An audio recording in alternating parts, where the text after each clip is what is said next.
let's make sure. Okay. What she would love to do, I would love you to do, is think about kind of what are the main images, what are things that stand out. Okay. When you have an idea, if you're brave enough to speak, or if you're brave enough to say something that stood out to you, I will unmute you. So is there anyone who thinks there's something that stood out to them?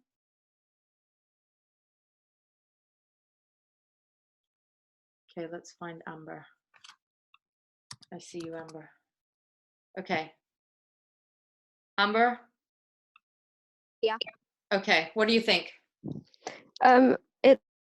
It's got a lot of like, it's a lexical field of like prey animals specifically. And is the word zoomorphism, I think it is? Yeah. Because it talks about like the mouse and the hare. And I don't know if you can count fae or not, because that's more like fairy-ish, but it's got a lot of different like animal things as part of it to show how like small and innocent and weak she is to them. Very good. So Amber is pointing out, Amber, I'm going to mute you again. Amber just pointed out that there's a lot of animal imagery. She talked about zoomorphism, which is kind of describing something with animalistic traits. Okay, I'm going to put that in here. You don't know how to spell that, zoomorphism, giving something animalistic traits. We see that a lot, and specifically something that's really great that Amber pointed out is that it is her constantly being described as a prey-like animal, a small-like animal, a vulnerable animal. I saw other people writing here. Aisha, you wrote, the title Farmer's Bride is objectifying women as if she belongs to him. Brilliant. I'm going to get into the title even more in a second, but that's exactly what I was going to say. Aisha, you said the simile flying like a hare could be dehumanizing, comparing her to an animal, could also highlight her vulnerability. Perfect. So there's a lot of similes that we're going to look at where she is compared to that animal and she is being dehumanized. There is a lot of religious imagery, as Holly is pointing out. The three summers could be the link to Holy Trinity. Very true. It even says to Churchtown, which is another link to religious imagery. All right.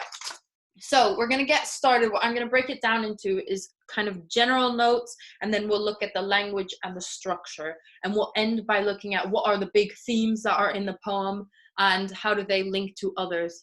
Sia, I see a hand. I think I'm going to allow you to talk, or no? Sia, I've just allowed you to speak. Yeah, good afternoon. Good afternoon, Sia. Yeah, I wanted to say that the rhyme scheme is really irregular. Brilliant. So what does that add to?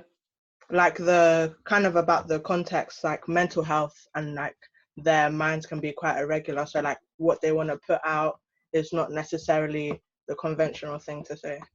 Brilliant. So Sia, if you were thinking about other poems, I know this is putting you on the spot, but can you remember another poem where the structure was extremely irregular? I want to say Porphyria's Lover.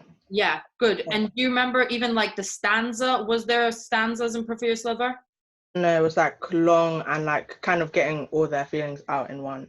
Good. So brilliant. I'm going to mute you, Sia. Thank you so much. So we will see that there are a lot of kind of similarities going on here with Porphyria's Lover. Not just the language, but also the structure. Okay.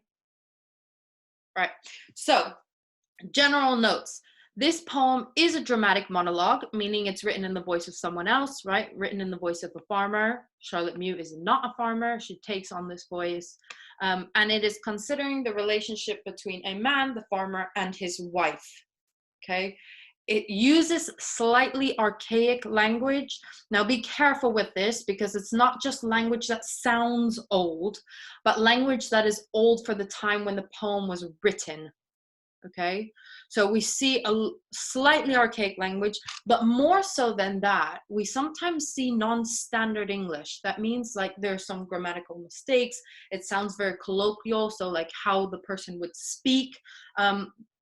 And this links to it being a farmer. right? Somebody with a maybe uneducated status at that time period, because it would have been common for someone of a rural laboring position not to have an education, or not to give importance to education, more so giving importance to the field or the job that is being passed down through generations. For where they could do all the farm, they were usually daughters of farmers. Very good. So if you see Holly's comment there, she says the farmer's wife would be picked for practicality and work they could do on the farm. They were usually daughters of farmers themselves. Brilliant. And I'm going to show you how that links into the very beginning of the poem.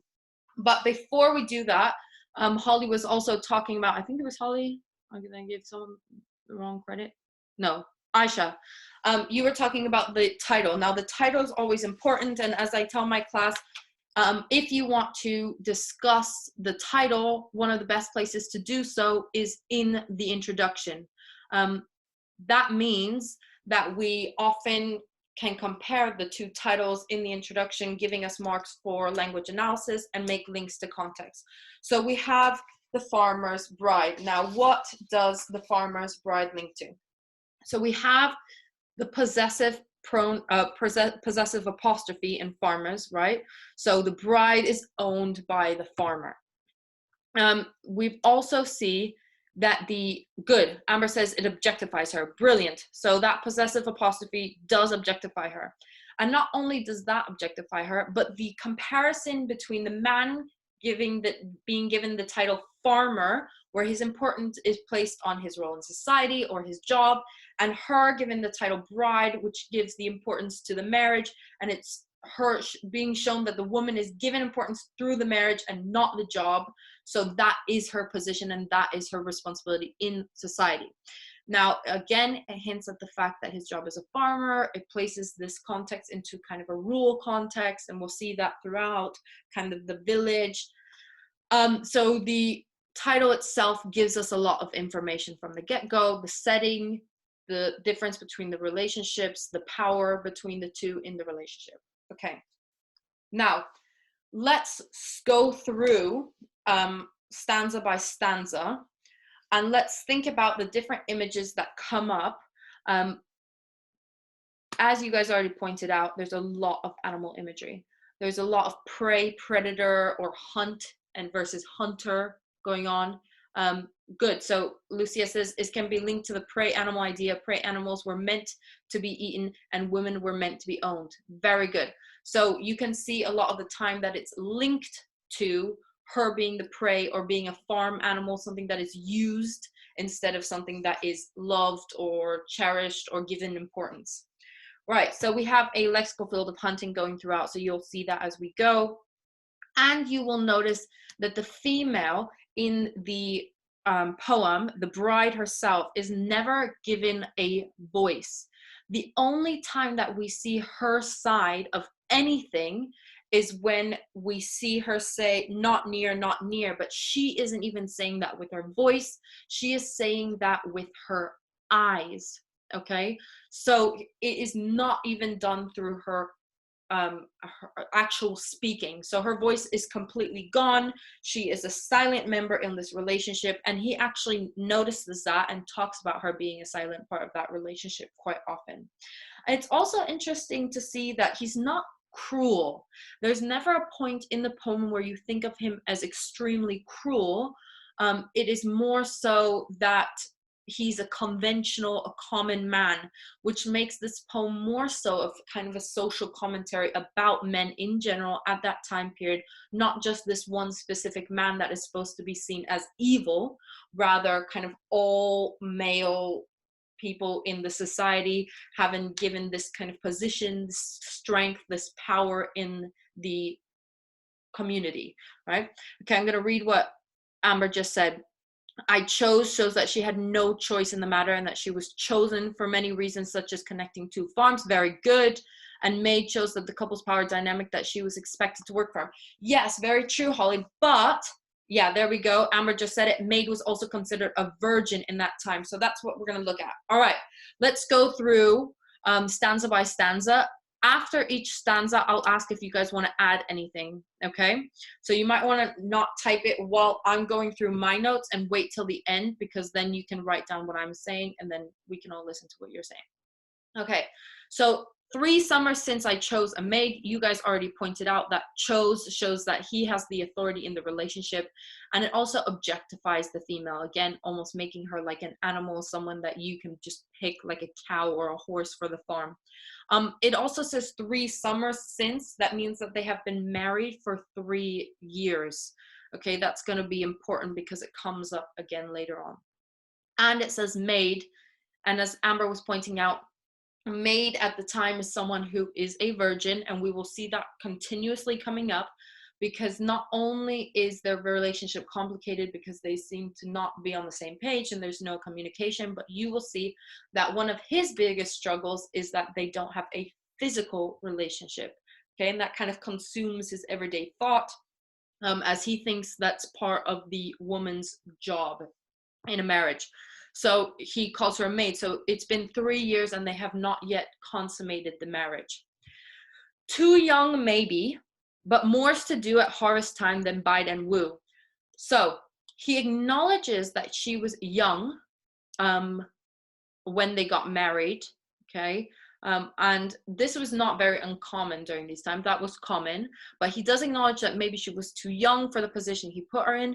But then after that dash, you see that he compares the two things, her emotions or her wants, she's too young, maybe she doesn't understand, versus what's to do at the farm. And he prioritizes his work on the farm. He thinks that the farm work is more important. And if you think back to what you guys were saying about context, the woman was chosen to help benefit the progress and the profit of the farm, and therefore he prioritizes that over her emotions. And we'll see that constantly throughout the poem, that he puts the farm work in front of her emotional feelings, in front of trying to figure out what's wrong in the relationship, okay?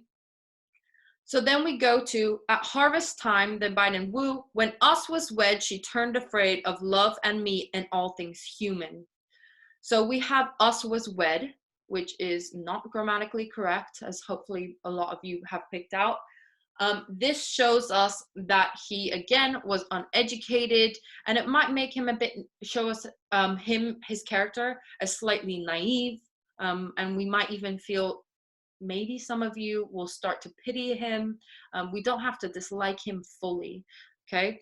So we look at when us was wed, she turned afraid of love. Now, of course, yes, she can emotionally turn afraid of the love and the relationship, and she's too young, but in the sense and in the context of the rest of the poem, he may be talking about love in a more physical way.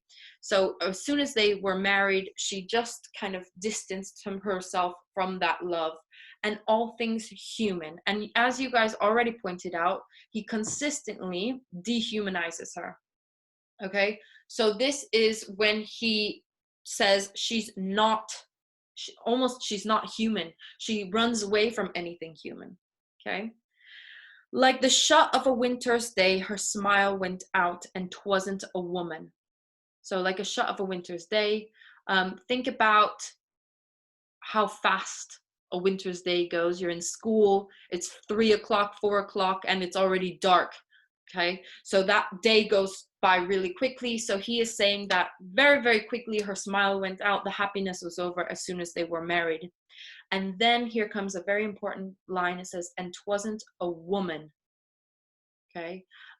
The fact that he says she wasn't a woman kind of again dehumanizes her, but also shows that she's not fitting into those standards that society had of women, of wives, of mothers. She doesn't fit that, so she wasn't a woman, more like a little frightened fae.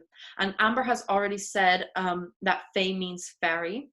Now, for all of you that are interested in a little bit of historical context, you can write this down and have a little bit more of a deeper look at it through a bit of research. But a fae means fairy, and at that time there was a lot of superstitions about fairies who stole wives in the nighttime, so you can look at that. But yeah, so she's very delicate in the sense, if you don't want to look at it contextually. One night in the fall she runned away. Now this is interesting because that line is a complete sentence, and it's the first time that is a complete sentence in one line. So it's a surprising declarative statement being made there, but also the two commas that are in between in the fall, that surround in the fall, kind of halts the pace, right? Which shows how shocked he was in that moment and kind of switches up the rhythm of the poem. But she's run away. We have that grammatical mistake again, colloquial language. Zainab is saying, can you guys slow down when you're writing? So that is the first stanza. There's a lot in there. There's a lot to do with what the initial problem is. There's a lot to do with the distance and disconnect between the two. Is there anyone who wants to add something with that first stanza? I can unmute you.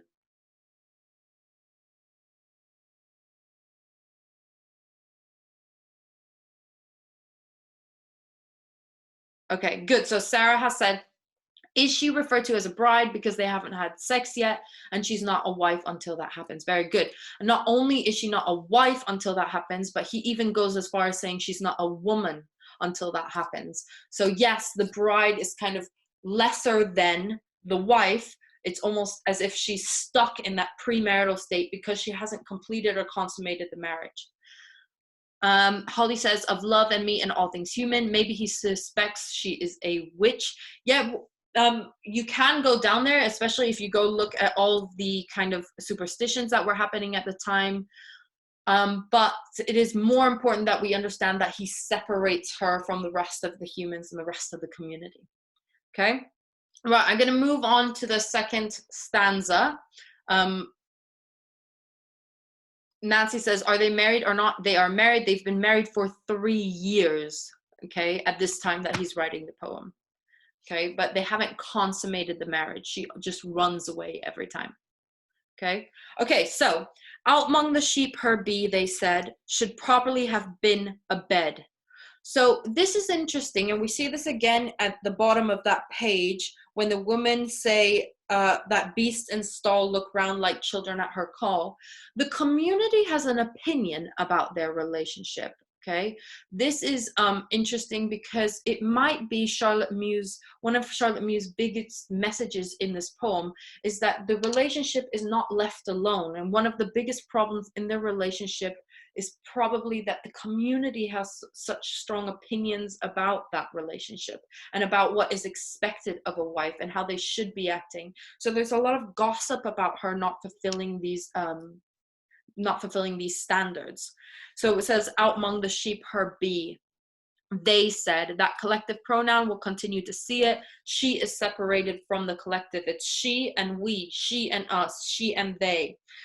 Should properly have been a bed. Now there are two different interpretations here of the word abed. She should be asleep in the house like any normal wife should be, but also a bed, again making reference to this idea that they haven't consummated the marriage maybe, and that there is something missing, and that's why she's not acting like a proper wife. But sure enough, she wasn't there, lying awake with her wide brown stare. Wide brown stare, very animalistic, referencing there this idea that she is these physical traits that she has rather than the human being, kind of like a deer caught in headlights, scared. I saw something Amber just said. Been a bed could refer to her as a child because she's not yet a wife. Yes, very good. The bride is more outside with nature than with her husband. Good. And we'll see that she does that a lot. She kind of finds refuge in nature, suggests her fear or innocence. Brilliant, Ramessa. So this is what her fear is, and she is portrayed as someone very innocent, kind of the victim in the whole problem with society. Maybe when he says we and they, it's because he attempts to downplay his individual lack of control. Brilliant, May. Probably because of this kind of toxic masculinity, he's very scared to admit that he doesn't have control over his wife, and therefore he brings in the community to kind of help defend himself and to help make her look like she doesn't fit in. Good. So now we get into the really kind of horrible image here, which is we chased her flying like a hare before our lanterns. So this is the really hunter and hunted moment. She's running away, and the community, the village, is chasing her with lanterns, okay? Flying like a hare. We have, again, the simile there, like a hare, like a rabbit, okay? She is the prey, and they are the predators. Again, we have that collective pronoun, we chased her. And it shows her as vulnerable and dehumanized. To church town, all in a shiver and a scare, we caught her, fetched her home at last. We have those verbs, caught and fetched, which are, again, dehumanizing verbs. Okay, not something you use to describe an interaction between a human and a human, but that is what they see her as an animal, as something that they should own. Okay, and then at the very end of that stanza we have, and turned the key upon her fast. So they caught her, they bring her back, and then they lock her up in the room so that she can't escape. This is his big moment of control of the wife. The word fast there, yes, it could mean quickly, but careful, at the time period it could also mean firmly. There's a double meaning there. I saw something May was saying, maybe when her fear is physically shown, juxtaposes her physical distance. Very good, and we're going to see that again, so I'm going to wait to show you that. There's sibilants. Good, as Samira is pointing out, there is a lot of sibilants, and we're going to see sibilants in one of the later stanzas more predominantly. Turn the key upon her. She's a prisoner within her own home. Okay, very good. You said it shows the patriarchal dominance. Brilliant. And we will see that quite often. The home is not a sacred place for her. She feels much more protected in nature with the animals. The home is a representation maybe of this expectation that women have to be mothers, to be wives, to be at home. And it is something that she feels confined by rather than freed by. Okay, so then we have, she does the work about the house as well as most, but like a mouse. Here he is very blatantly stating what he believes the duty of a woman is, which is to work around the house.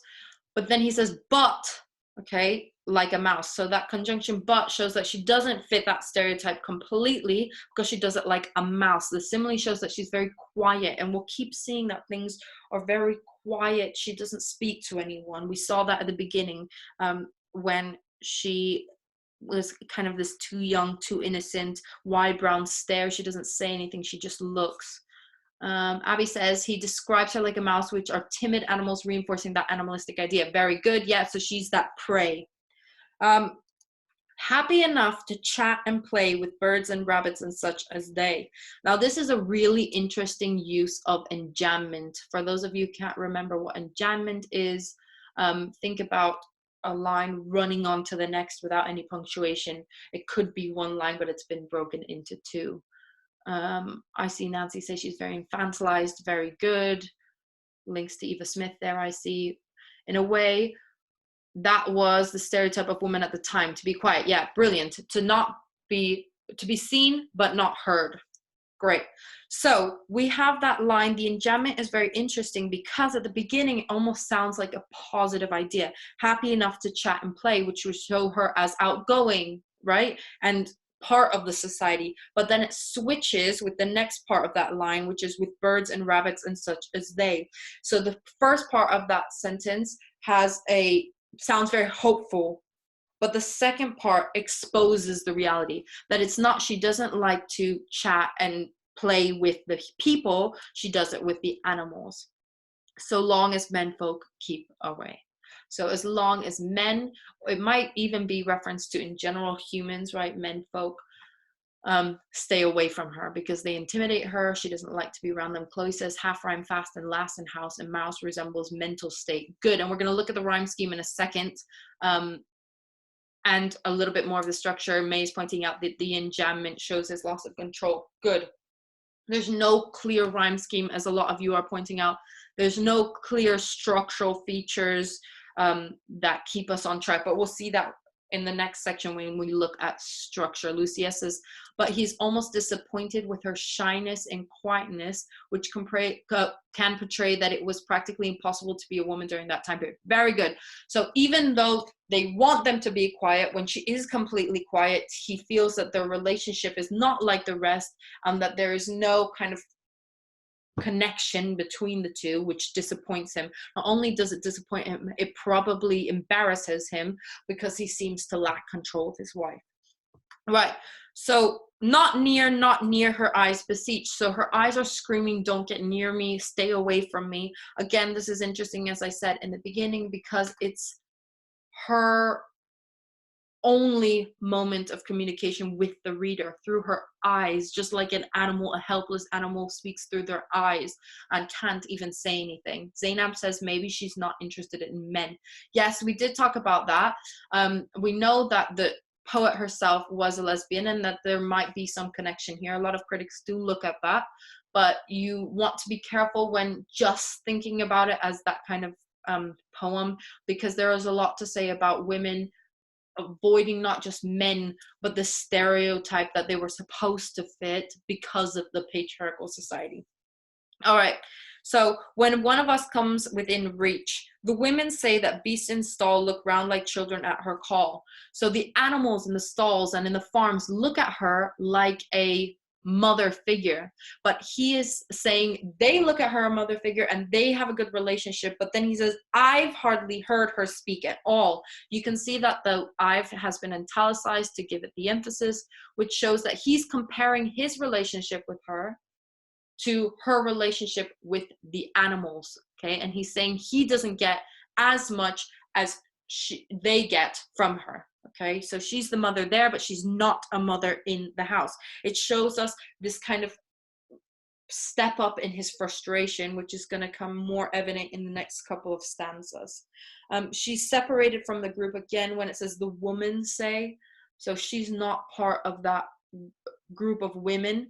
I'm going to read what Sarah said. He acknowledges that she's young, but he dehumanizes her for being innocent and having no physical connection. It kind of shows the hypocrisy of the patriarchy in support of what Lucia said. Yeah, definitely. So he has kind of expectations, but what he's noticing, and those ideas are juxtaposing. He's quite conflicted in what he wants and what he needs and what he thinks the society expects of that relationship. Lucia says her interest in animals emphasizes her young age. Yeah, she's very innocent. And she seems to be able to interact with them because maybe it's not just that she's innocent, but because they don't expect her to fit a mold that she doesn't feel she can fit. Victory, yeah, everyone will get a recording of this. I know we're going quite fast, but we have about 15 minutes left, and I do want to try to get through it, so that's why I'm speaking like a mad woman.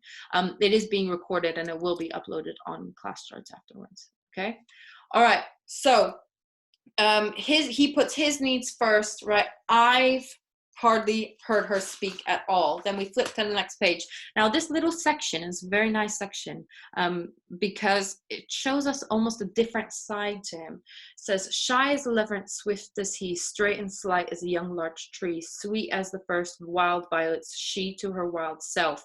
Before I get to that question at the end, you can see, yes, Aisha points out there's a lot of sibilants. There's a lot of sibilants throughout that little section, and there's also a cascade of similes, meaning a list of similes. Yeah, perfect. So Ramessa says a list of similes makes his admiration clear. Yes, in this case it almost seems like he's very complimentary, because he's talking about her as swift and straight and slight, so slim and beautiful and sweet. So this is his one moment of kind of praising his lover, but there's a quick shift. Okay, and I want you to notice that this little section has a monorhyme quatrain. I'm going to write it in here.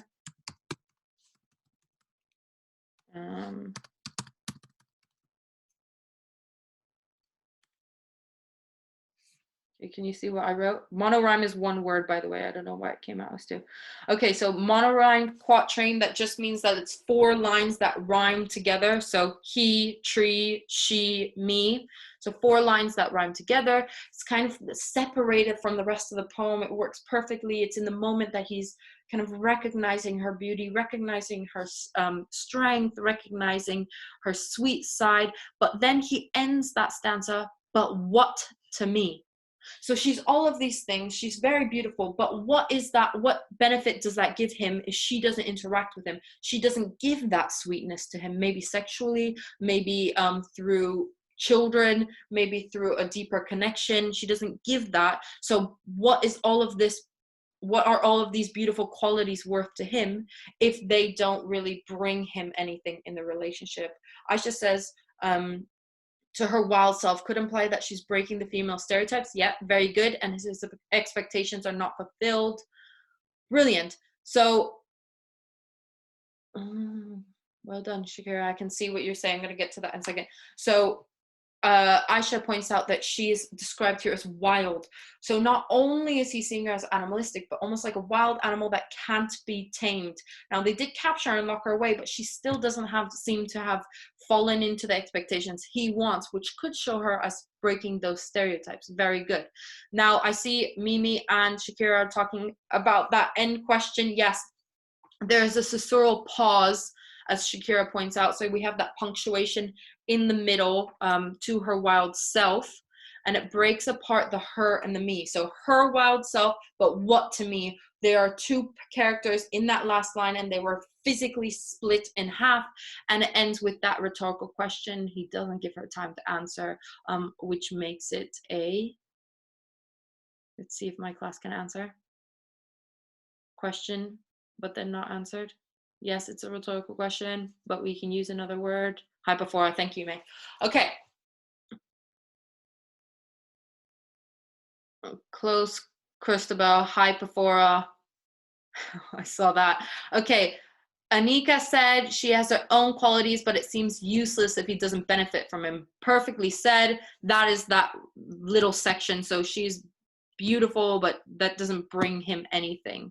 Okay, so the reality of that statement is hidden until the end when that question is asked. Okay, right, so then we go into the next one that says, the short days shorten and the oaks are brown, the blue smoke rises to the low gray sky, time is passing, seasons are passing. Good, I see May saying seasons changing shows time is passing and she still doesn't obey. Brilliant. So we can see the seasons are changing because the trees are changing here, right? The sky is changing, the days are shortening. And not only is this showing that time is passing, but it might be making reference to also the tension growing, because his fuse is getting shorter as well. Things are happening more quickly. He's losing control. And May says, and the leaf could be symbolic of his hope falling completely. Very good. So that last bit of kind of sympathy maybe that we haven't heard throughout the whole poem really, but that last bit of patience that he have might be crumbling, might be falling. Abby said he's feeling sorry for himself because he's still not gaining anything beautiful, so he does feel sorry for himself, and because she's not completing any of the expectations that he thought he was getting by marrying someone in that society. But it could also, this one leaf in the still air could link to his feeling of loneliness. Although we might not love this character at first, we do have to kind of think about what society would have expected of men as well to take control of their relationship. And he's feeling like he's failed that as a man in that society. And maybe that makes him feel very lonely in the community, very lonely in his marriage. So it's one leaf, it's isolated, lonely, or it could be talking about her being lonely. Sarah points out fragile masculinity extremely in this case, and you can see that that's done throughout the voice. It doesn't even have to be said, it's just through the voice that we can feel that, the tone, we can feel that. All right, so a magpie's spotted feathers lie on the black earth spread white with rime. Here you can go into this deeper, but just for time's sake, look at this as another time where nature is mentioned, and as you guys pointed out at the beginning, she uses nature as kind of a refuge, so there's a lot of hints of natural imagery. May says there's the more obvious juxtaposition, and Christmas and misery. Yeah, definitely. Holly, at the end of the stanza, I think he's saying about how he wishes he had children. Good. So here we go with the idea of Christmas, right? At the end, what's Christmas time without there be some other in the house than we? So he thinks that their Christmas is not a proper Christmas because they don't have children. She doesn't fit that stereotype of giving the children, which he sees as the purpose in life. Now, that stanza ends with the exclamation mark, which might show again that his temper, his urgency is increasing because he's realizing that their marriage is not fulfilling the standards. Cristobal points out with the magpie reference, this means that the ground was white with frost. There's a sharp contrast between the black feather and the white of the earth. This may be symbolic with the life that the wife wants to have and the life that she's being forced into. Very good. So the reality versus the fantasy, it also might be the stark contrast between him and her, because what they can't seem to do is communicate their ideas, communicate their perspectives, and come to some kind of compromise. So there's a clear juxtaposition there. And May says the exclamation mark signifies strength of emotion and the increase in temper. Yeah, exactly. So there's an increase of kind of frustration in him. We see that in the exclamation mark, and we definitely see it in the next stanza that says, she sleeps up in the attic there alone, poor maid. Now, she sleeps in the attic. She's chosen to separate herself physically from her husband. She sleeps alone. Now we see the poor maid. Anybody tell me what kind of structure that is then? There was reference to maid at the beginning. There's reference at the end. Abby says, yeah, still virgin, Cristobal, perfect, cyclical. So we have a cyclical structure here where she's talked about as a maid at the beginning, talked about as a maid at the end. There has been no change in the relationship from the beginning. And as May points out, time passes quite frequently throughout the poem, but yet she's still a maid. He does say poor, which is quite interesting there. That kind of, does he have a little bit of sympathy for her? Maybe not. Alicia says, maid sounds very sympathetic. Yes, it sounds sympathetic, but it is also him labeling her as for something she doesn't want to do. Good, Sarah, there you go. So it could be very sarcastic. Alone is emphatically placed. Good, May. He couldn't say vulnerability.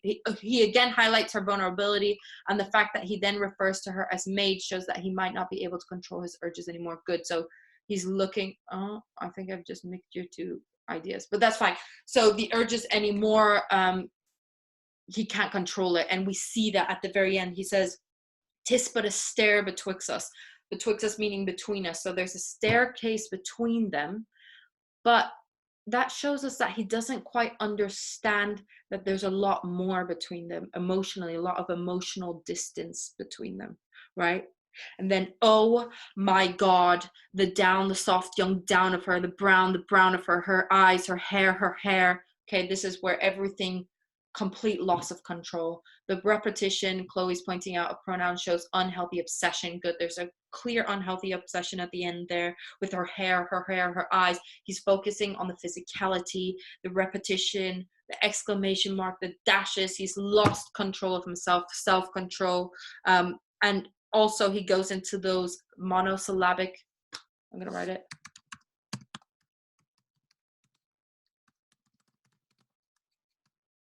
Those monosyllabic utterance with the oh my God. He's almost in himself going more into his animalistic stages, right? Where he can't control his physical wants, physical desires anymore. Right.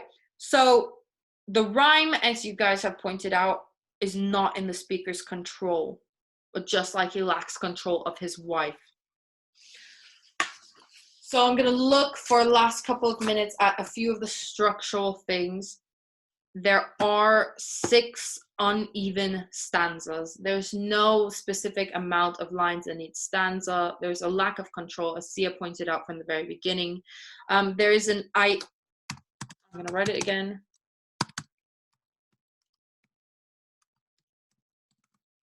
Now, a lot of you have probably talked, hopefully in your classes, about iambic pentameters. We know that has 5 stressed syllables per line.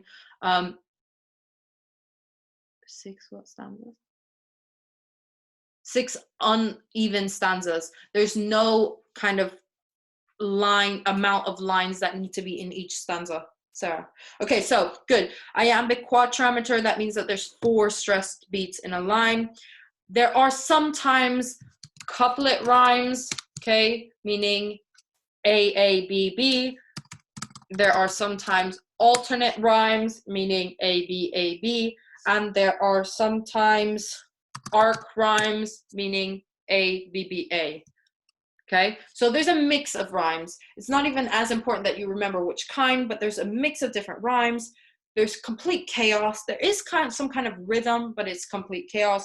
And that irregular rhythm shows the confusion that he might feel about their relationship, the chaos that he might feel about their relationship.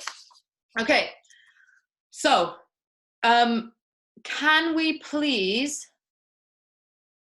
Yeah, I can see Amber saying it has a complex rhyme scheme. Yeah, you can see that there's not a clear one. It changes from one to the other. Can we start typing out a bunch of the themes you think are in there? Good. Christabel says nature. Definitely get nature down. Mimi says distance. Perfect. You can add physical and emotional distance. Holly says patriarchy. Very good. Amber says prey and predator like relationships. Good. May says power, fear, time, possession, unrequited love. Very good. Jasmine says power and dominance. Christabel says women's rights, desire, control. Perfect. So you guys are really getting the ideas here. Toxic masculinity, loneliness, frustration. Sarah, good that you're mentioning that, because these are the emotions. It's also important to look at the emotions he's feeling. So frustration, loneliness, anger, hurt, desperation. We see the hurt in him because he expected one thing from marriage and then he didn't get that, right? So that's also very crucial. He doesn't ever really show sympathy for her side of the relationship, but at the end she's still a maid, so he hasn't yet forced himself upon her, which shows some kind of maybe sympathy given the standards of that point in that time period. Right, so last thing, we have 3 minutes left. I'm going to make one link to Porphyrius Lover. As you know, when you're talking about poetry, you have to be able to compare 2 poems. That's what the exam question is. So we look at Porphyrius Lover in comparison to The Farmer's Bride, and there's a lot of things that they share. Male control, physicality, emotional distance, nature, loss of control, desperation. You don't need to write that down, but you might want to star next to the title or something saying compared to Porphyrius Lover. There's a lot of similarities that those 2 have. May says when he does show sympathy, he counteracts it with the hypophora about himself. Very good. So when he does attempt to even show some kind of care for her, he quickly turns it again to his own desires and his own necessities. Great. So I know that that was extremely quick, and we've said a lot, and we didn't get to kind of pause and talk as much as we want, but hopefully your teachers are going to still go through this poem with you in more detail, or some of you have already done so, and then this is just a revision. I can see that those of you who were participating in my class, I can really see that you did your homework from last night, which was to start reading it and looking at the context and some of the significance. So thank you very much for that. Are there any last remarks from anyone? I can unmute you if you want to say something. No? Closest, thanks. Well, you're very welcome. We will have the next sessions quite soon, and we're going to be looking at Sing Song. So if you want to have a look through Sing Song before we get there, then that's right. Okay, so guys, let me see smiley faces if you're happy to come to another session. Okay, see lots of smiley faces. Very good. Okay. Brilliant. Okay, so I'm very glad that that's helped, and we will be looking to do the next session soon. Thank you so much for all of you who have attended. Have a lovely day. Get outside if you can. It's sunny. Go for a walk. Enjoy your day. Stay happy. Stay healthy. Bye, guys.